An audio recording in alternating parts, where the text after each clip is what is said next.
दोस्तों ICC champion trophy 2025 का जो मैच खेला जाएगा पाकिस्तान वर्सेस बांग्लादेश के बीच खेला जाएगा। ये मैच खेला जाएगा 27 फरवरी को दोपहर को 2:30 बजे ये मैच खेला जाएगा। पाकिस्तान और बांग्लादेश ये दो दो मैच खेल के आ रही हैं। बांग्लादेश भी 2 मैच खेली है और पाकिस्तान भी 2 मैच खेल के आ रही है। बांग्लादेश इंडिया के साथ पहला मैच खेली थी, फिर दूसरा मैच खेली थी न्यूजीलैंड के साथ। 2 मैच खेली, दोनों हार गई है। और वहीं पाकिस्तान की बात करो तो पाकिस्तान पहला मैच न्यूजीलैंड के साथ खेली थी और दूसरा मैच जो है इंडिया के साथ खेली थी, वो दुबई के ग्राउंड पे खेली थी। अब ये मैच होगा कहाँ? ये मैच होगा रावलपिंडी क्रिकेट स्टेडियम में खेला जाएगा। पाकिस्तान का होम ग्राउंड है। अब इस ग्राउंड पे बांग्लादेश एक मैच ऑलरेडी खेल चुकी है। किसके साथ खेली है? न्यूजीलैंड के साथ। इसी ग्राउंड पे रावलपिंडी के ग्राउंड पे एक मैच बांग्लादेश खेली है। बांग्लादेश के हर प्लेयर के बारे में बात करूंगा कि इस ग्राउंड पे जब न्यूजीलैंड के साथ इनका मैच हुआ था रावलपिंडी में, कौन से प्लेयर सबसे ज़्यादा रन बनाए थे, कौन से प्लेयर चले थे, कौन सबसे ज़्यादा विकेट ले गया था। सबसे पहले मैं बात करूंगा पाकिस्तान और बांग्लादेश के विकेट कीपिंग सेशन से दोनों प्लेयर सबसे बेस्ट कौन से हैं दोनों इनिंग के मिला के। रिजवान की बात करूँ तो रिजवान का रिकॉर्ड 90% सिलेक्शन है। देखा जाए दोनों पारी 2 मैच हुए, दोनों में कुछ ज़्यादा खास किए नहीं हैं। फिर वहीं मुस्तफिजुर रहमान सबसे बड़े प्लेयर हैं, बहुत अनुभवी प्लेयर हैं। दो पारी खेले, दोनों में कुछ नहीं किए, 11% सिलेक्शन है।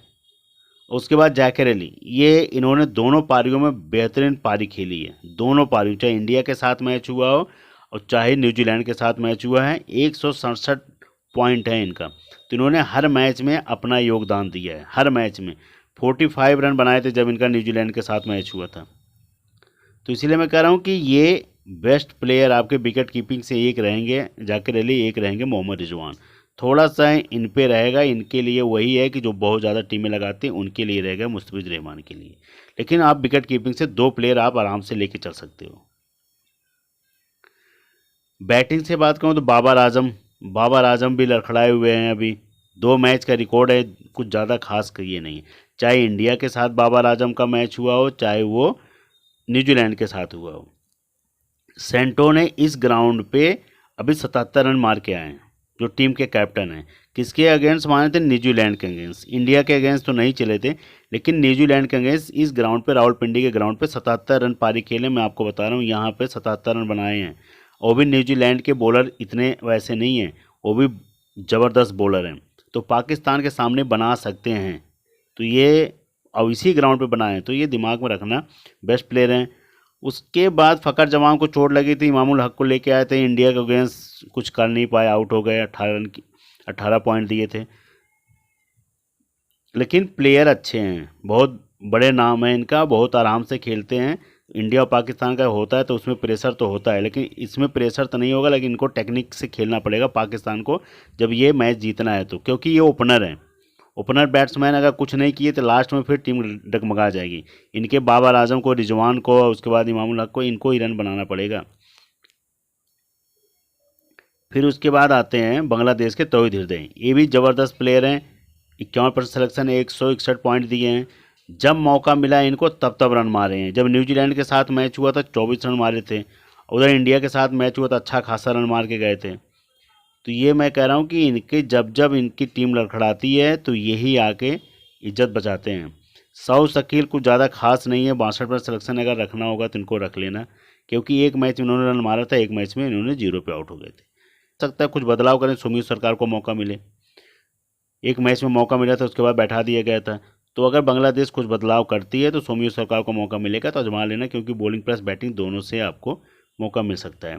ताहिर का रिकॉर्ड 2 मैच का कोई खास नहीं, कुछ भी नहीं है। 0/67, 13 पॉइंट दिए हैं दोनों मैच के मिला के। 2% सिलेक्शन है।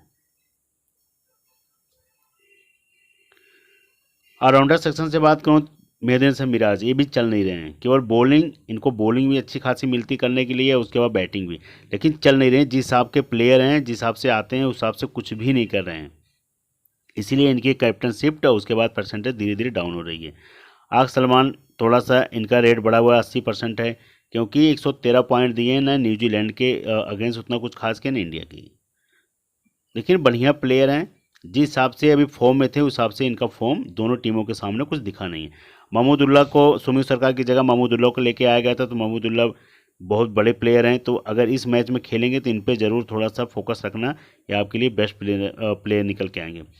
खुशदिल शाह की बात करूँ तो 28% बढ़िया प्लेयर हैं, ऑलराउंडर हैं, आपको बैटिंग प्लस बॉलिंग दोनों से देंगे पॉइंट। उसके बाद आपके लिए बेस्ट प्लेयर जो रहेंगे बांग्लादेश से रिशाद हुसैन का भी रिकॉर्ड 197 पॉइंट दिए थे। बनी जब मौका मिलता है तो अपने टीम के लिए ये करते हैं, ये दो प्लेयर जब जब मौका मिला है तो अपनी टीम के लिए किए हैं। खुशहाल शाह, उसके बाद रियाद हुसैन, ये दोनों प्लेयर बेस्ट प्लेयर हैं, चाहे इनको तीनों फॉर्मेट में आप लेके चल सकते हो, head to head, grand league और उसके बाद स्मॉल लीग। अब इनको तो सब रखते हैं हेड टू हेड में भी, ग्रैंड लीग में, स्मॉल लीग में, लेकिन चल नहीं रहे हैं। उसके बाद सलमान सब में रहेंगे। अब ये जो हैं महमूदुल्लाह थोड़ा सा अगर आपको रखना हो ग्रैंड लीग में आजमाना, इसके अलावा हेड टू हेड में और स्मॉल लीग में बिल्कुल मत लेना। लेकिन ये जो 4 प्लेयर हैं, ये 4 प्लेयर इनका तो थोड़ा सा 59% सिलेक्शन है, लेकिन रखते सब हैं इनको। ये 4 प्लेयर आप तीनों फॉर्मेट में लेके चल सकते हो, small league, head to head, grand league में, सब में, क्योंकि यही बेस्ट प्लेयर है बॉलिंग से और बैटिंग से। बॉलिंग से अगर बात करूं तो बॉलिंग से बांग्लादेश की तरफ से तास्किन अहमद बढ़िया बॉलिंग कर रहे हैं, ज़बरदस्त, 1 विकेट 2 विकेट ले जा रहे हैं और रन भी मार रहे हैं। जब भी मौका मिलता है 15 रन, 20 रन, 26 रन, ऐसे रन मारते हैं। शाहीन अफरीदी, जिस हिसाब से नाम था, इस लगा था कि बहुत कुछ करेंगे, इन्होंने कुछ भी नहीं किया, न बैटिंग से न बॉलिंग से।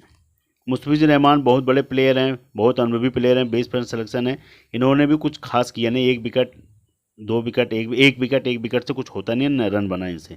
हरीश रऊफ 45% सिलेक्शन, इस बार हरीश रऊफ पे थोड़ा सा फोकस रखना, उसके ये रिकॉर्ड है। अब इसमें आपको करना क्या है, शाहीन अफरीदी, नसीम शाह, ये दोनों थोड़ा पहले बॉलिंग करते हैं, 5-5 ओवर करते हैं, फिर उसके बाद धीरे धीरे फिर इनको हरीश रऊफ को लेके आ जाता है। अगर शुरुआत में बांग्लादेश विकेट नहीं दिया, टेस्ट की तरह खेल गया आराम आराम से, जैसे इंडिया पाकिस्तान का हुआ था, पाकिस्तान आराम आराम से टेस्ट की तरह खेल गया, अगर वैसे खेलता बांग्लादेश तब समझ लेना कि शाहीन अफरीदी इनका लास्ट का डेट ओवर करेंगे, तो इनको रख लेना। नसीम शाह को फिर मत रखना, फिर हरीश रऊफ को रखना। हरीश रऊफ क्यों? क्योंकि अगर 12-15 ओवर के बाद आते हैं तब ये वहाँ से रन बनना शुरू होगा, तब हो सकता है विकटें जाएँ, तब इनको मिले जाए हरीश रऊफ को। अगर शुरुआत में अगर आप विकटें गिरवा रहे हो तो नसीम शाह, शाहीन अफरीदी तब दोनों लेके चलना, हरीश रऊफ तब हटा देना, क्योंकि हरीश रऊफ जब आएंगे तब बल्लेबाज आ जाएंगे, टुक टुक करके खेलेंगे, फिर आगे मौका मिलेगा नहीं विकेट लेने का। फिर उस बीच में अबरार अहमद भी आएंगे बॉलिंग करने, तो कुछ ना कुछ खास करेंगे नहीं। तो ये चीज़ें हैं, लेकिन इस ग्राउंड पे अगर रखना होगा अबरार अहमद को रख सकते हो, आपके लिए ग्रैंड लीग पिक रहेंगे, क्योंकि 20% सिलेक्शन है इनका। अभी तक हाईएस्ट पिक में जो हैं तास्किन अहमद है बॉलिंग से, उसके बाद शाहीन अफरीदी हैं, हरीश रऊफ हैं, यही सबसे 3 प्लेयर हैं। ये जो तीनों प्लेयर हैं ये आपको grand league, head to head और उसके बाद स्मॉल लीग, तीनों पिक में लेके चल सकते हो। और ये जो है मुस्तफिजुर रहमान और उसके बाद नसीम शाह, ये आपको ग्रैंड लीग पिक रहेंगे, उसके बाद अबरार अहमद, ये तीनों ग्रैंड लीग पिक रहेंगे। अब ये तीनों जो हैं आपके लिए सब तीनों फॉर्मेट में आप लेके चल सकते हो। अब पाकिस्तान और बांग्लादेश की ये टीम है, जो पाकिस्तान अगर बैट फर्स्ट करता है तो उस टाइम पे अगर बाबर आजम, रिजवान, इमामुल हक, ये तीनों अगर नहीं चले, सपोज मानो पाकिस्तान बैट फर्स्ट करता है और बांग्लादेश बॉल फर्स्ट करता है, तो बांग्लादेश की तरफ से मैं रखा हूँ तास्किन अहमद और उसके बाद मेहदी हसन मिराज, ये 2 बॉलर रखा हूँ। कब क्यों रखा हूँ? क्योंकि पाकिस्तान बैट फर्स्ट करेगा तो विकेट देगा नहीं, तो ये लोग रन जरूर मारेंगे, 100% मारेंगे। अगर ये नहीं मारे फिर इनकी टीम ख़त्म हो जाएगी, तो उस बिहेव पे मैं रखा हूँ। अगर आपको लगता है कि पाकिस्तान के फिर ये सब आउट हो जाएंगे, फिर रिजवान बचेंगे, फिर उसके बाद यहाँ पे आग सलमान खुशालदीन, उसके बाद तब जाके यहाँ पे मुस्तफिजुर रहमान रख लेना, तास्किन अहमद, मुस्तफिजुर रहमान, ये दोनों बॉलिंग करेंगे, तब यहाँ पे एक प्लेयर इनकी जगह हटा के यहाँ रख लेना, यही काम करना है। लेकिन मैं जब जो दिया हूँ, इनको कैप्टन किया हूँ, वाइस कैप्टन मेहदी हसन मिराज किया हूँ, क्योंकि ये लोग रन मारेंगे। अगर आपको करना होगा तो इनको दोनों को कैप्टन वाइस कैप्टन भी कर सकते हो। अगर ये लोग 30-35 ओवर तक टिकने की क्षमता रखते हैं, तब ये समझ लेना अच्छा खासा रन बना के दे के चले जाएंगे टीम को। अगर इसीलिए मैं रिस्क नहीं ले रहा हूँ कि हो सकता है ये आउट हो जाए फिर, अब बाबर आजम पे थोड़ा सा गाज गिरी है, बाबर आजम थोड़ा सा हो सकता है इस मैच में रन मारने की कोशिश करें, तो वाइस कैप्टन मेहदी हसन मिराज को दे दिया हूँ। नहीं तो आप सीधा इस पे साइन अफरीदी पे कैप्टन वाइस आ जाना, कैप्टन बाबर आजम पे या रिजवान पे चले जाना।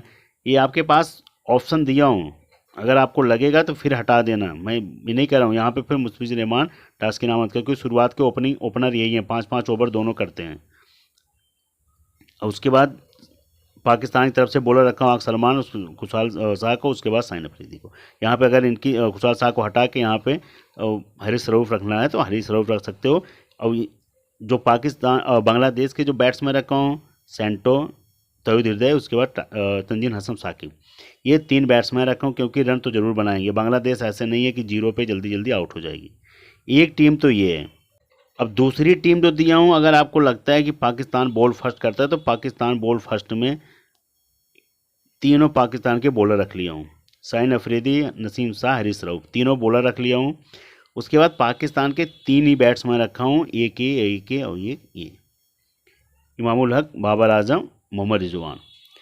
और उसके बाद बांग्लादेश की तरफ से जाकिर अली, सेंटो, तौहीद हृदय, मेहदी हसन मिराज, रियाद हुसैन, ये 5 मैं इनके लेके चला हूँ प्लेयर, क्योंकि सारे बैट्समैन भी हैं और ये 2 बॉलर भी हैं, ये 2 बॉलर भी हैं और ये 3 बैट्समैन भी हैं। सब रन मारने वाले प्लेयर हैं, बॉलिंग भी करेंगे और रन भी मारेंगे, ये सब भी रन मारने वाले प्लेयर हैं।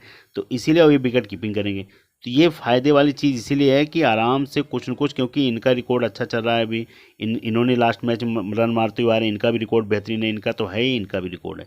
इसलिए जो बेस्ट रिकॉर्ड वाले प्लेयर हैं वही रखा गया है। उसके बाद पाकिस्तान बैटिंग करने आएगा, यही दोनों बना के चले जाएंगे, क्योंकि 180 या 200 का आंकड़ा ज़्यादा अगर बांग्लादेश दे पाएगी तब। अगर आपको लगता है बॉल फर्स्ट में तो कैप्टन इनको कर देना, वाइस कैप्टन रिजवान पे चले जाना, या मेहदी हसन पे, रिसाद हुसैन या सेंटो, जो आपको लगे कि बहुत अच्छा है तो उन पे जा सकते हो। क्योंकि बाबर पर अगर आपको लगता है थोड़ा रिस्क है तो रिजवान और Shaheen Afridi captain vice captain कर सकते हो।